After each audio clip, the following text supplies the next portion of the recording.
істейміз ғой мысалы. Сонымен үйге келдік, үйге келсек, үйге алып келіп, түстен кейін ғой, кешке таман бір ұйықтап тұрып, басым күнде, кешкісін, деген өліп қалды. Сонымен көкем боқтап, әкеңнің аузы бір ешкіне бара алмайсың деген боқтай салды ғой. Как раз сол кезде бір қызбан лениншіп жүрген кезімде. Ой, шашып келеді. Мынаяқтан әкем болса, аяқтан қызбан болса, жаман жүрегіме тиіп кетті, содан шығарған өлең көкемнің тиген. Тыңдаймыз. Ашуыңның ашқан аяқ түндігін фон қойсын да ше.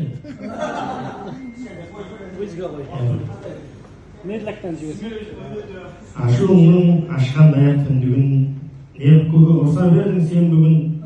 Не десең де өлген теке өлді ғой, ақ текені тірілтеді ендігім. Асқарым деп күлетін жері бұл емес күледі. Асқарым деп, бастауым деп жүгінсем, тым ерекше ұрыстың ғой бүгін сен. Олмашқа шырпыр болып кететін, осыныңа түңілемін түңілсем. Күйігінде кетеміз бе текенің, өлген теке өлді енді недемін. Неге кейде ұрысқанда есіңнен шығып кетеді менің ақын екенім. Ақ текеңе жемде бердім желпідім, ұрыспашы алған кезде ентінің. Жалғыз ақын ұлыңмын ғой мен сенің, күнде ақын туып жүрме кемпірің. Болды көке, ұрыспашы қоя бер, сабыр сақтап сырттай ғана сая бер.